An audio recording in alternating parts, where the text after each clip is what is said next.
6 weeks had passed since the accident, and graduation day had arrived at Kepler Station Military Academy.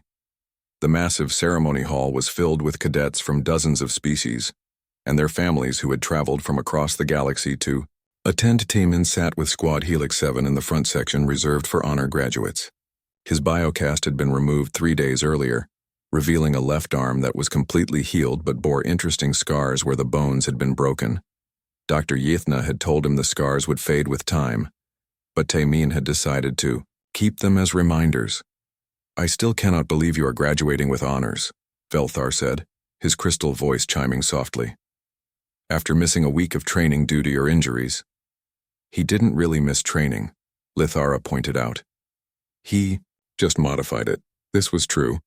While other cadets had viewed the accident as a setback, Taemin had used his recovery time to study tactics and strategy. He had also spent hours teaching his squad mates human combat techniques and mental resilience methods. Squad Helix 7 had gone from being one of the weakest groups to ranking 3rd overall in their class. Mordak, who now wore several small scars of his own from pushing himself harder in training, nodded approvingly. The human way of thinking has spread throughout the academy. Many cadets now train through minor injuries instead of stopping immediately. "Is that good?" Taemin asked. "Dr. Yithna says the injury rate has actually gone down," Velthar replied. "When cadets push themselves gradually, they become stronger and more careful. It is the opposite of what medical theory predicted." The ceremony began with Commander Zalthun taking the stage. The ethereal's light was a calm, steady gold color as he addressed the graduating class. "Cadets," his crystal voice carried easily through the hall, "you have completed the most challenging military training program in the galaxy. You represent 47 different species, each bringing unique strengths to our alliance." The commander's light shifted to blue as he continued. "This year's class has been special in many ways.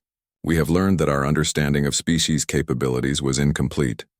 We have discovered that determination and resilience can be more valuable than raw physical strength."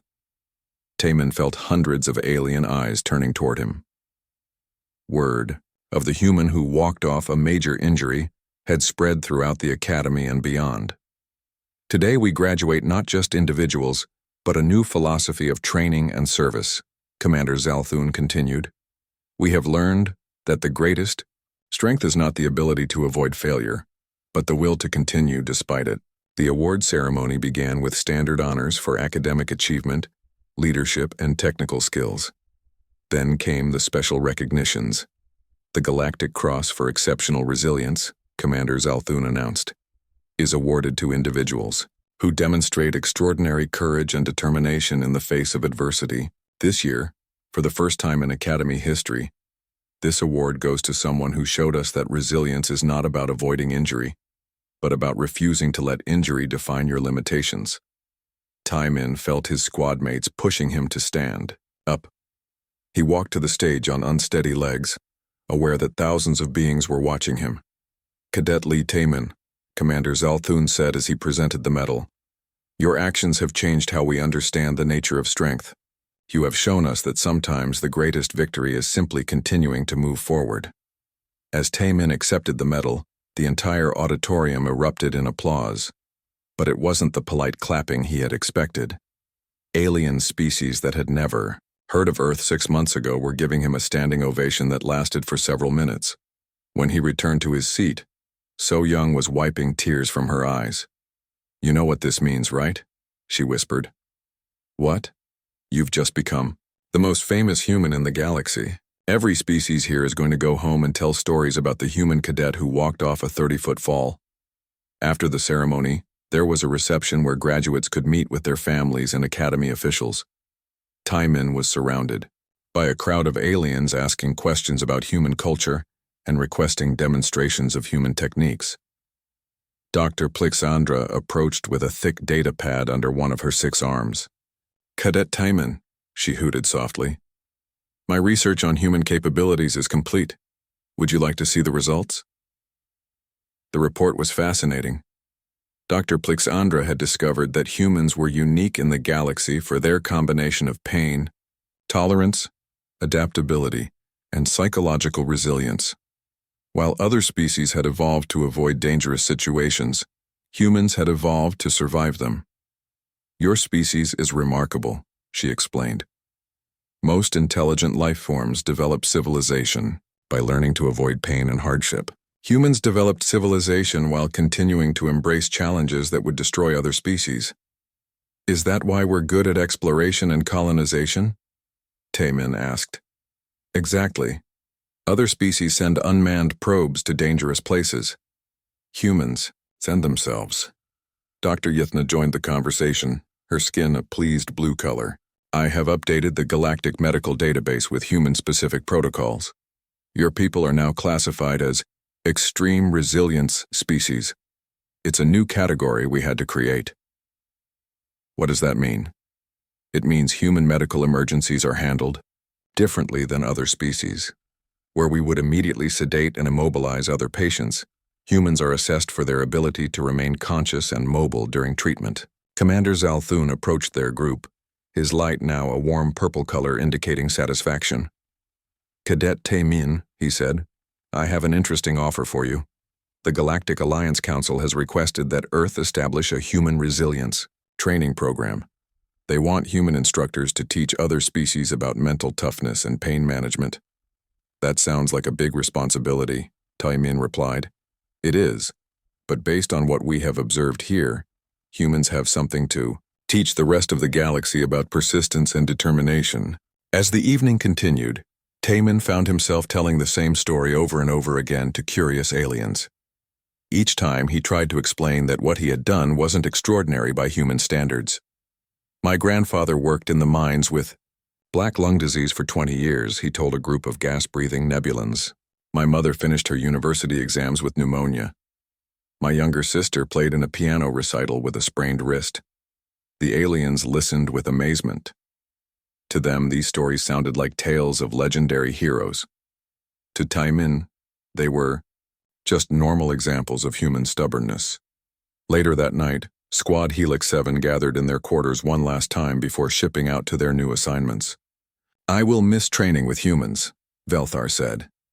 You have taught me that being fragile does not mean being weak.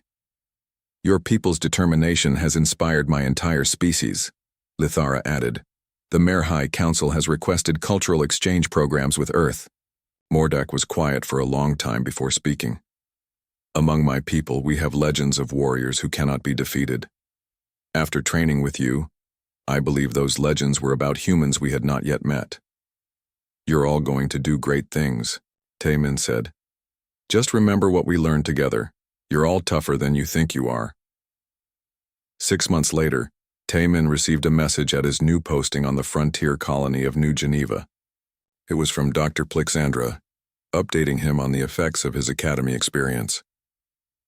Human resilience training programs have been established on 47 worlds, she reported. Injury recovery times across multiple species have decreased by an average of 30%. More importantly, the psychological approach you demonstrated, treating setbacks as temporary challenges rather than permanent limitations, has been adopted by military academies throughout the Alliance. The message included video files showing alien cadets from various species pushing through difficult training while repeating phrases like human tough and walk it off in their own languages. The galaxy is changing because of what you did, the message concluded. Humans have given the rest of us permission to be stronger than we believed possible. Taemin read the message twice, then deleted it and went back to work. There were supply runs to organize and defensive positions to inspect. The colony faced daily challenges from equipment failures, hostile wildlife, and extreme weather. Just another day of being human in a galaxy full of species that were learning, slowly but surely, to be a little more like them. His left arm ached, slightly in the cold morning air, a reminder of the day that had changed everything. But like every human before him and every human who would come after, Taemin ignored the pain and kept working. After all, there was still a job to do. And humans don't quit. 3 days after the accident, Commander Zalthun called an emergency meeting in his office.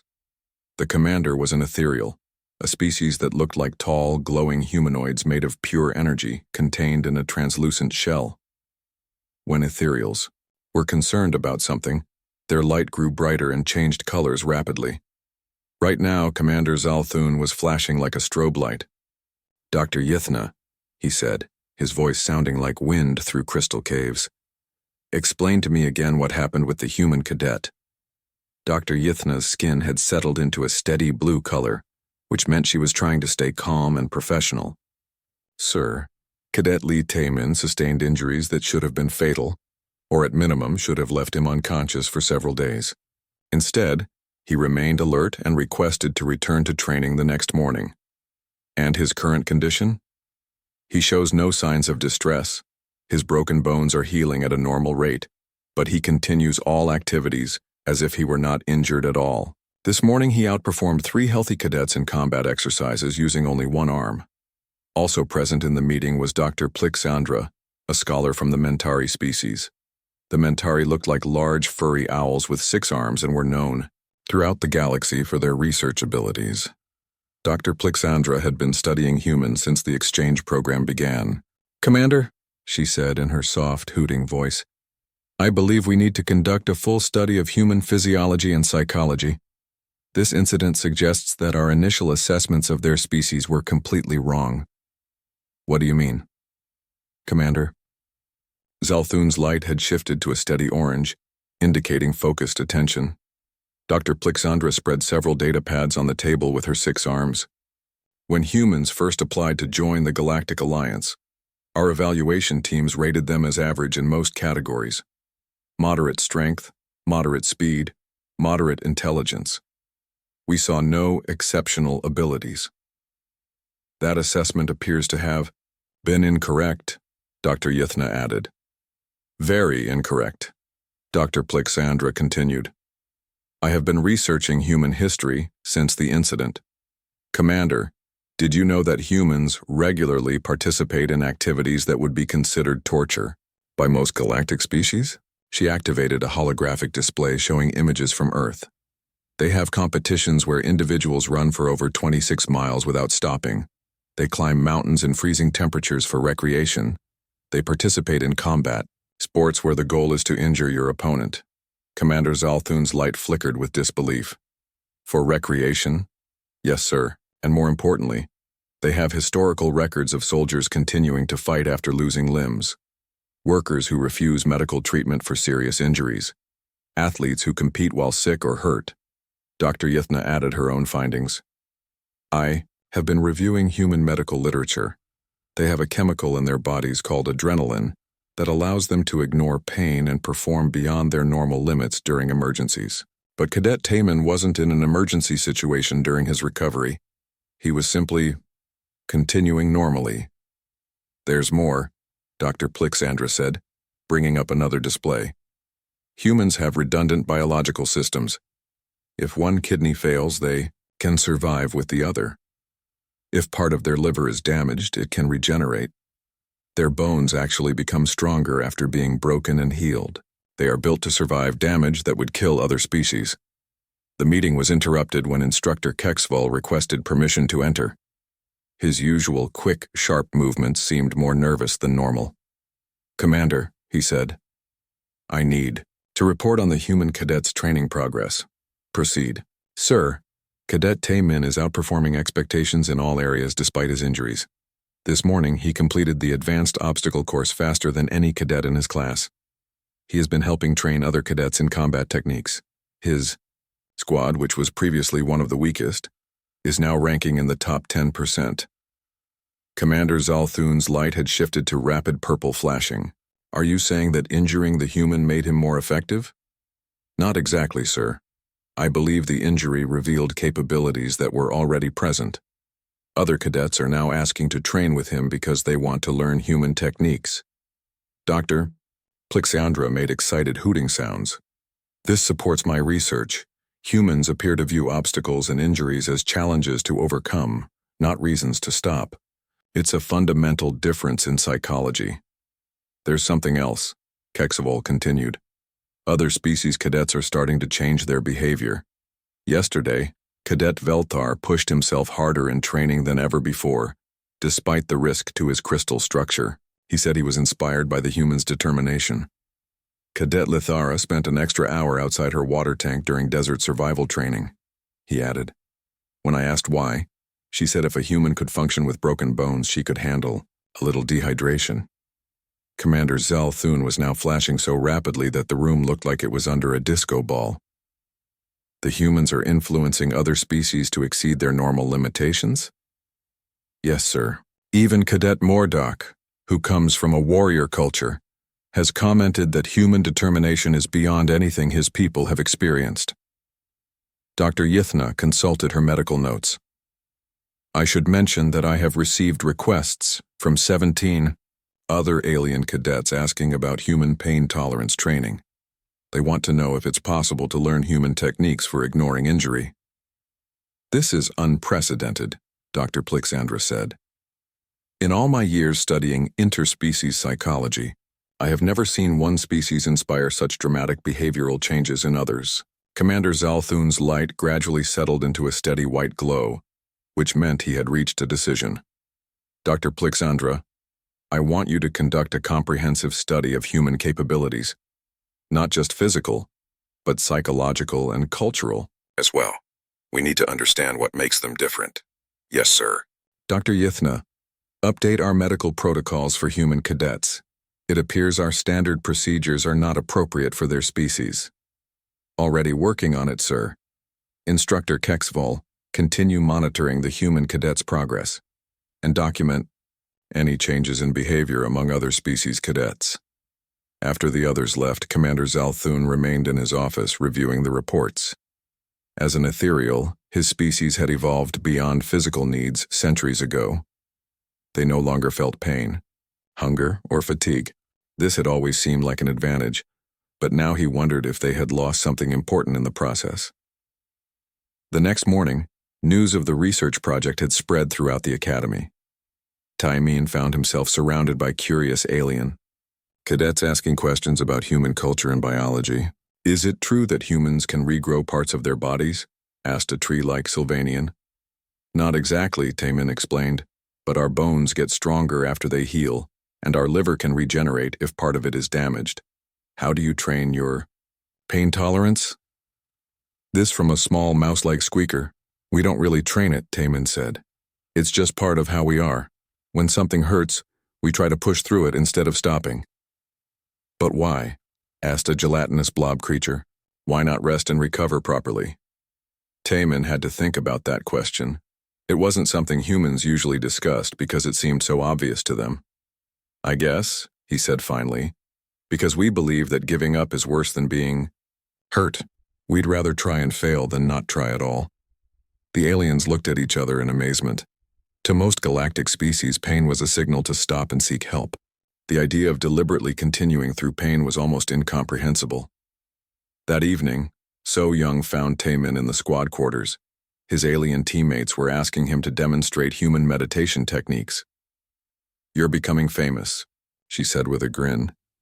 The other human exchange students are getting asked about pain tolerance all day long. Is that good or bad? Probably good. The instructors are talking about expanding the exchange program. Apparently, humans are seen as more valuable than they originally thought. Velthar, who had been listening carefully, spoke up. Human So Young, is Taimin exceptional among your people, or are all humans like this? So Young looked thoughtful. Taimin is tougher than average, but not by much. Most humans would have done something similar. We just don't like to quit. Fascinating, Lithara said from her water tank. On my world, we have sayings about the wisdom of knowing when to surrender, but humans seem to believe the opposite. We have sayings too, Taimin said. Things like never give up and push through the pain. I guess other species don't think that way. No, Mordak said quietly. We do not. And perhaps that is why humans will be formidable allies, or enemies. Taimin woke up before the alarm at 05:45 hours. His left arm throbbed with a steady deep ache, and his ribs sent sharp pains through his chest every time he breathed deeply. But he felt alert and ready to move. His squad mates were still sleeping. Velthar's crystal body was completely still, looking like a statue in the dim light. Lithara was floating in her water tank with her eyes closed. Mordak was curled up on his heated bed like a giant lizard. Moving carefully to avoid waking them, Taemin got dressed and made his way to the medical bay. Dr. Yithna was already there, preparing for his assessment. Her skin was a nervous green color. "Human, you are early," she said. "Are you certain you want to attempt this? There is no shame in taking time to heal properly." "I'm sure, Doctor. Thank you for giving me this chance." The assessment began with basic walking. Taemin moved around the medical bay at a normal pace, his biocast making soft clicking sounds against his side. The pain in his ribs made him want to hunch over, but he forced himself to stand straight. "Good," Dr. Yithna noted on her datapad. "Balance seems normal. How is your vision? Any dizziness?" "Vision is clear. No dizziness." Next came coordination tests. Using his right hand, Taemin had to pick up small objects and place them in specific patterns. This was harder than it looked, since he normally used both hands for precise work. But he managed to complete all the tasks. "Remarkable," the doctor muttered. "Your brain function shows no signs of concussion effects." The final test was lifting. Dr. Yithna had him pick up objects of increasing weight using only his good arm. Taemin managed to lift everything she asked for, though his ribs protested with each movement. "Very well," she said finally. "I will allow you to return to modified training, but you must promise to report any increase in pain or any new symptoms immediately." "I promise, Doctor." When Taemin arrived at the training area, Instructor Kexfol nearly dropped his datapad. "Human Taemin, what are you doing here? You should be in the medical bay." "Dr. Yithna cleared me for modified training, sir." Taemin handed him a medical clearance form. Kexvol's compound eyes scanned the form multiple times. "This says you have serious injuries but are cleared for activity. This makes no sense." "I feel fine, sir. Ready for training." Other cadets in the area had stopped their exercises to stare. Word spread quickly through the training groups that the human who should have been dead was back for morning PT. "Very well," Kexvol said slowly. "But you will not participate in combat drills or heavy lifting. You may observe and practice forms only." The morning began with running. Taemin joined the group, keeping pace easily despite his injuries. His squad mates ran alongside him, still looking worried. "Does it not hurt?" Velthar asked, his crystal voice chiming with each step. "It hurts," Taemin admitted, "but it's manageable." "Manageable?" Lithara was breathing hard through her moisture suit. "You look like you are not injured at all." During strength training, Taemin had to modify his approach. He could only use one arm, which made most exercises impossible. But he found creative ways to work around the limitation, using his legs and core muscles to compensate. "Interesting adaptation," Kexval noted. Most species would simply sit out when injured. The real test came during combat drills. The exercise was hand-to-hand combat practice, where pairs of cadets would practice basic fighting techniques. Normally, Taemin would be partnered with someone from his squad. "Human Taemin will observe only," Kexval announced. But when Mordak was paired with a larger reptilian cadet, he was quickly overpowered. The other cadet was from a heavy world species and was much stronger than anyone in Squad Helix 7. "I cannot compete with his strength," Mordak said after being thrown to the ground for the third time. Without thinking, Taemin stepped forward. "Sir, may I assist Mordak? I could demonstrate some techniques that work against stronger opponents." Kexval hesitated. "You have only one functional arm." "That's all I need for this demonstration, sir." The other cadet, whose name was Gorthak, laughed. "The injured soft skin wants to fight? This should be amusing." Gorthak was twice Taemin's size, and covered in thick armor-like skin. His species was known for their physical strength and aggressive nature. Most other cadets backed away when he approached. "Just a demonstration," Taemin said calmly. "I'll show Mordak how to use leverage instead of strength." The fight began, slowly. Gorthak tried to grab Taemin with his powerful arms, expecting to overpower the smaller human easily. But Taman moved differently than expected. Instead of trying to match strength with strength, he used Gorthak's own momentum against him. When Gorthak lunged forward, Taman stepped aside and guided him past. When Gorthak tried to grab him, Taman ducked low and swept his legs. Using only one arm and fighting through the pain in his ribs, Taman managed to put the larger alien on the ground 3 times in 5 minutes. How? Gorthak demanded, breathing heavily. You are injured and half my size. Humans developed fighting techniques for situations where we're outmatched, Taman explained. We learned to use skill instead of just strength. The entire training area had gone quiet. Cadets from other squads had stopped their exercises to watch. Even the instructors had gathered around to see what was happening. Impressive, Kexval said. Human fighting techniques appear to be quite effective. During lunch break, Taman sat with his squad in the dining area. Other cadets kept looking over at their table and whispering among themselves. They are talking about you, Lithara said quietly. Everyone is saying you should be dead. Some are saying humans are too dangerous to train with other species, Velthar added. They think your pain tolerance means you might accidentally hurt someone. Mordic was eating in thoughtful silence. Finally, he spoke. Among my people, warriors who fight through serious injury are given great respect. But what you did today, it is beyond warrior. It is something else. What do you mean? Taman asked. You are not just tough. You are choosing to endure pain that would stop others completely. And you are doing it to help your squad succeed. This is... Mordak searched for the right words. This is what legends are made of. Later that afternoon, another human cadet approached their table. Taemin recognized her as Park So-young, one of the other exchange students from Earth. I heard about what happened yesterday, she said, sitting down without being invited. The whole station is talking about it. It wasn't that big of a deal, Taemin said modestly. So-young laughed. Are you serious? Taemin, you fell 30 feet and just walked it off. That's not normal, even for humans. My brother played soccer for 3 months with a broken toe, she continued. My sister finished a marathon with food poisoning. But what you did, that's going to become a story people tell for years. Velthar leaned forward with interest. Other humans do such things regularly? Oh yes, So-young said cheerfully. We have athletes who compete with broken bones, soldiers who fight while wounded, workers who refuse to take sick days even when they probably should. It's just how we are. The alien cadet stared at her in disbelief. Your entire species is like this? Lithara asked in a whisper. Pretty much, So-young confirmed. We just don't like to give up. That evening, as Squad Helix 7 prepared for sleep, the atmosphere had changed. His squad mates no longer looked at Taemin with concern or pity. Instead, there was something like awe in their expressions.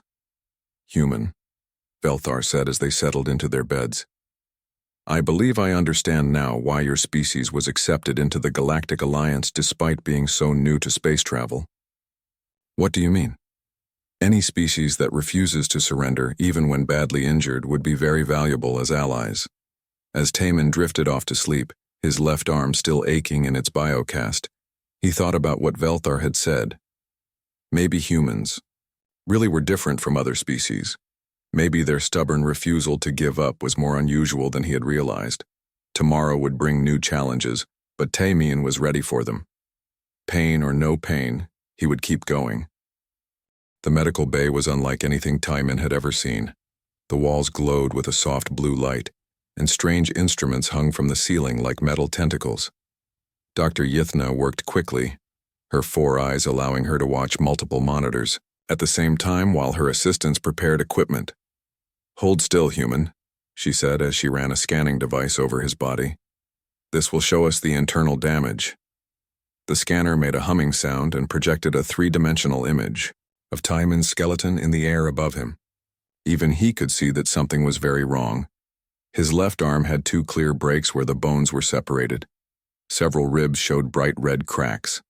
His skull had a dark spot that the doctor was staring at with all 4 of her eyes. This is impossible, Dr. Yithna muttered. changing the scanner settings. The readings must be wrong. She ran the scan 3 more times, but the results were the same. Her skin had turned a pale yellow color, which Tae-min was learning meant confusion or disbelief. "Doctor, what's wrong with me?" Tae-min asked. He was lying on a medical table that felt warm and soft, almost like it was alive. "What's wrong?" Dr. Yithna repeated. Her skin flickered between yellow and red. "Human, you have a compound fracture of both bones in your left forearm. You have 3 cracked ribs. You have a severe concussion with signs of internal bleeding in your brain. You also have minor internal bleeding in your abdomen." Tae-min nodded. "That sounds bad. How long until I can return to training?" Dr. Yithna's skin turned bright purple, which he had never seen before. Her medical assistants, 2 small furry creatures, stepped backward in surprise. "Return to training?" she said slowly. "Human, any other species with these injuries would be unconscious or dead. You should be in a coma. Your pain receptors should have shut down your nervous system to prevent further damage." "It does hurt quite a bit," Tae-min admitted, "but I can handle it." The doctor's translator device made a sound like static, as if it was having trouble processing what she was saying. "Handle it? You are making jokes while having a conversation with massive internal trauma." During the conversation, other medical staff had gathered around to stare at the human patient. Word was spreading through the station that something unprecedented was happening in the medical bay. Dr. Yithna began treatment immediately. She used a bone-setting device that looked like a combination of a drill and a sewing machine. The process was supposed to be extremely painful, requiring strong sedatives for most species. "I will need to give you the maximum safe dose of pain medication," she explained. "This procedure would normally put a patient into unconsciousness." "Can we try it without the medication first?" Tae-min asked. "I'd like to stay awake if possible." All the medical staff turned to stare at him. One of the furry assistants fainted. "Without medication?" Dr. Yithna's skin was now flashing between purple and red so rapidly it looked like a strobe light. "This is not recommended. The pain could cause permanent psychological damage." "I'll let you know if it gets too bad," Tae-min said. The bone-setting process took 40 minutes. Dr. Yithna had to realign the broken bones in his arm and secure them with artificial bone paste that would harden into a cast. She also needed to drain the blood that had collected around his brain and seal the internal bleeding in his abdomen. Throughout the entire procedure, Tae-min stayed awake and alert. He made small talk with the medical staff, asking questions about their species and their home planets. When the pain got particularly intense, he would pause to take deep breaths, but he never cried out or asked them to stop. "This is unprecedented," Dr. Yithna kept muttering. "I have been practicing medicine for 30 years across 12 different species. I have never seen anything like this." Her medical database contained information on thousands of species from across the galaxy. She pulled up comparison charts showing pain tolerance levels. Humans weren't even in the database yet, since they were so new to the galactic community. "Look at this," she said, showing the charts to her assistants. "Saurians like your squad mate Mordak have the highest recorded pain tolerance. They rate a 7.3 on the galactic pain scale. Most species rate between 3 and 5. She looked at Tae-min, who was examining his new biocast with interest. "Based on what I have observed today, humans would rate at least a 15 on this scale, possibly higher." News of the incident was spreading throughout the academy. Tae-min's squad mates had been waiting outside the medical bay for hours. When Dr. Yithna finally allowed them to visit, they approached his bed very carefully as if he might break if they spoke too loudly. "Tae-min," Veltar whispered. "We thought you were dead. That fall should have shattered every bone in your body." "Crystal people are much more fragile than humans," Tae-min explained. "We're built differently." Lithara's large black eyes were filled with tears. "On my world, such an injury would require months of regenerative therapy in the healing pools. Even then, you might never fully recover." "Humans heal pretty quickly," Tae-min said. "My grandmother broke her hip when she was 80 and was back to walking in 6 weeks. Mordak, who had seemed tough compared to the others, was looking at Tae-min with something like fear. Among my people you would be considered a legendary warrior. To endure such pain without even crying out, it is beyond our understanding. The conversation was interrupted when Instructor Kexivol entered the medical bay. His insect-like features made it hard to read his emotions, but his movements seemed more careful than usual. Cadet Taemin, he said formally. I have come to discuss your medical leave arrangements. Medical leave, sir? Dr. Yithna has recommended 6 weeks of recovery time. This will unfortunately end your participation in the exchange program, as you will miss too much training to catch up. Taemin sat up straighter on the medical bed. Sir, I feel fine. A little sore, but nothing I can't work through. May I return to training tomorrow? Kexvol's translator made the static sound again. Tomorrow? Human. You fell 30 feet at nearly 5 times normal gravity. You have multiple broken bones and internal injuries. Yes, sir, but they've been treated now. Dr. Yithna did excellent work. Dr. Yithna's skin had turned a new color. Bright orange. Human. When I say 6 weeks of recovery, I mean complete bed rest. No physical activity, no stress. Your species may have unusual pain tolerance, but your bones and organs still need time to heal. What if I promise to be careful? Taemin asked. I really don't want to go home and disappoint everyone on Earth. The room fell silent.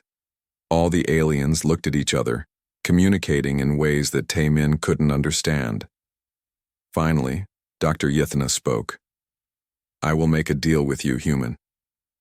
If you can pass a basic physical assessment tomorrow morning, walking, lifting light objects, and basic coordination, I will allow you to return to modified training. But at the first sign that you are making your injuries worse, you will be sent back to Earth immediately. That sounds fair, Taemin agreed. After everyone left, Dr. Yithna sat down next to his bed. Her skin had settled into a steady blue color, which meant deep thought. Human, she said quietly. In my professional opinion, what happened today should be impossible. Your species is either the toughest in the galaxy or the most foolish. Perhaps both. We just don't like to give up, Taemin said simply. Yes, she replied. I am beginning to understand that. The alarm buzzed at exactly 0600 hours. Taemin woke up quickly, but his alien squadmates took longer to get ready. Velthar moved very slowly to avoid cracking his crystal body. Lithara needed extra time to put on her moisture suit. Mordak waited for his heated bed to warm up his blood before he could move properly. Hurry up! Instructor Kexivol's voice came through the communication system. Physical training starts in 15 minutes. They rushed to the training area, which was enormous. The ceiling was so high that Taemin couldn't see the top. Hundreds of alien cadets were already there, divided into different groups based on their species' needs. Squad Helix 7 over here. Kexvol called them to a corner where several other mixed squads were gathering. The first exercise was basic running. The track was made of a bouncy material that was supposed to be easier on everyone's feet. Taemin started jogging with his squadmates. After just 2 minutes, Velthar began to slow down. I cannot go faster, he said through his translator. Too much vibration will crack my joints. Lithara was having trouble too. Even with her moisture suit, the dry air of the training room was making her tired. My people are not built for extended land exercise, she explained. Mordak was doing better, but his heavy scales made him slower than Taemin expected. Desert running is different from this, he complained. Taemin found himself easily keeping pace with all of them. The gravity was heavier than Earth normal, but his human body seemed to adapt quickly. After 30 minutes of running, he wasn't even breathing hard. Interesting, Instructor Kexivol noted on his data pad. The human shows good endurance despite his soft appearance. Next came strength training. They used machines that could adjust for different species' abilities. Taemin's scores were average compared to the galactic standard, but his squadmates were impressed. How are you lifting so much? Velthar asked. Your muscles are so small. Human muscles are denser than they look, Taemin said. He had learned this from the pre-training briefings back on Earth. The morning session ended with climbing exercises on a 30-foot wall. This was where Taimin really started to stand out. While other species struggled with the coordination needed for climbing, humans had evolved from tree-climbing ancestors. Taimin went up the wall like a monkey. His flexible joints and natural balance made the climb easy. He reached the top while Velthar was still trying to figure out how to grip the holds without cracking his crystal fingers. "Very good, human," Kexaval said. "Your species may be useful for certain tasks." After lunch, they moved to the gravity variance chamber for combat simulation training. This room could change its gravity settings to match different planetary conditions. Today's exercise was meant to simulate fighting on a high-gravity world. "Today we practice combat at 1.2 times standard gravity," Instructor Kexaval announced. "This will prepare you for missions on heavy worlds." The chamber was huge, with obstacles and climbing walls scattered throughout. The exercise was simple. Work as a team to reach the objective marker on the far wall, 30 feet above the ground. "Remember," Kexaval said, "you must work together. No species can complete this alone." The gravity increased and everyone immediately felt heavier. Taimin's legs felt like they had weights attached, but he could still move normally. His squad mates had more trouble. Velthar moved even more carefully than usual. The extra gravity made him afraid that any impact might shatter his crystal body. Lithara's moisture suit felt much heavier, and she had to rest frequently. Even Mordak, who was naturally strong, found the increased weight difficult to handle. They started climbing together, helping each other reach the higher obstacles. Taimin found himself naturally taking the lead, finding the best path and helping pull his squadmates up to higher levels. "You are surprisingly strong for such a small creature," Mordak said as Taimin helped him up a particularly difficult section. They were about 20 feet up when the accident happened. The gravity chamber's computer made a loud beeping sound. Red warning lights began flashing all around the room. "Warning. System malfunction detected," a mechanical voice announced. "Gravity systems unstable." Instructor Kexval was shouting something, but the alarm sounds made it hard to hear. Taimin looked down and saw other training groups quickly moving toward the exits. "We should climb down," Velthar said nervously. But before anyone could move, the gravity suddenly changed. Instead of 1.2 times normal, it jumped to 4.8 times standard gravity. Taimin felt like a giant hand had grabbed him and was trying to crush him into the wall. His arms, which had been holding his weight easily just seconds before, suddenly felt like they were lifting a car. His grip failed. Taimin fell backward from the 30-foot high position. Time seemed to slow down as he dropped through the air. He could see his squad mates' shocked faces above him. Velthar's crystal body was already cracking under the increased gravity. Lithara had collapsed against the wall. Mordak was barely hanging on with his claws. Taimin tried to control his fall, but the extreme gravity made it impossible. He hit the metal deck plating hard, first with his left side, then rolling onto his back. The sound was terrible. A wet, cracking noise that echoed through the chamber even over the alarms.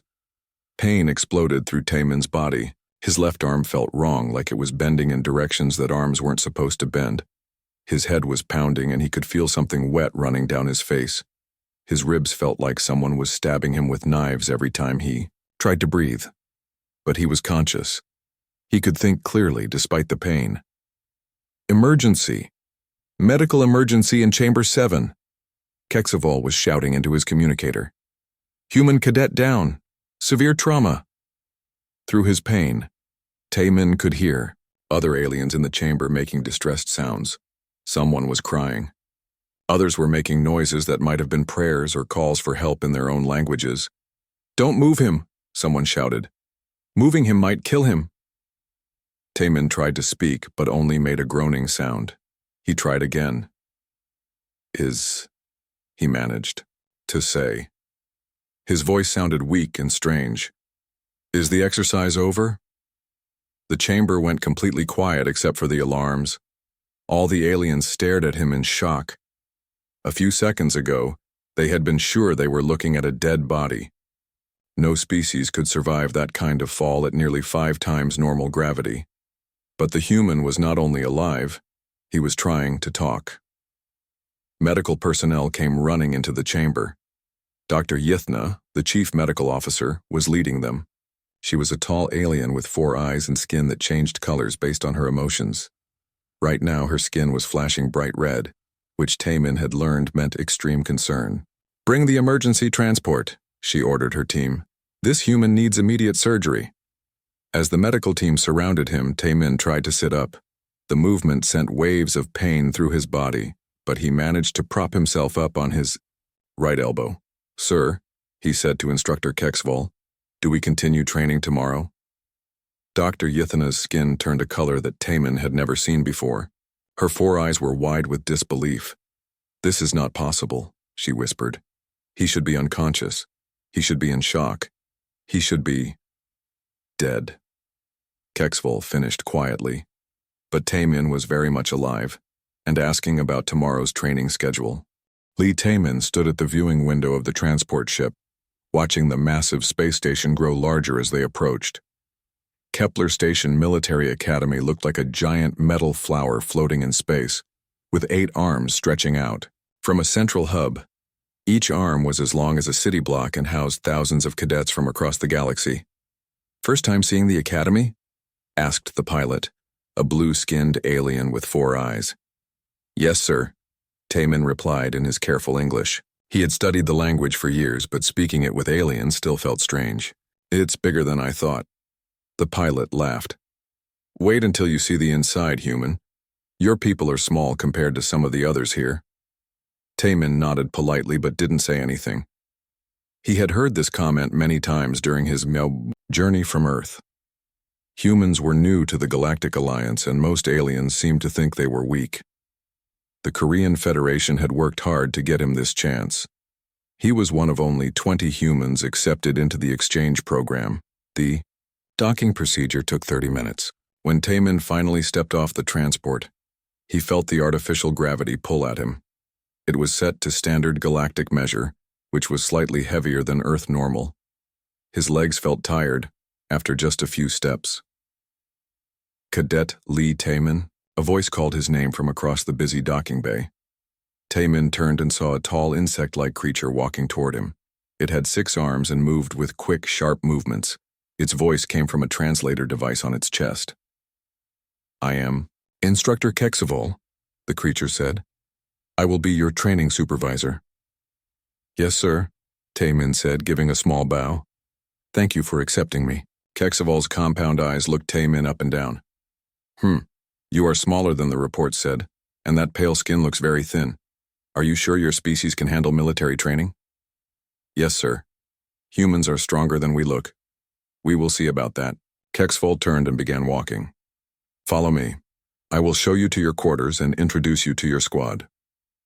They walked through long corridors filled with alien cadets. Taemin saw creatures he had only read about in books.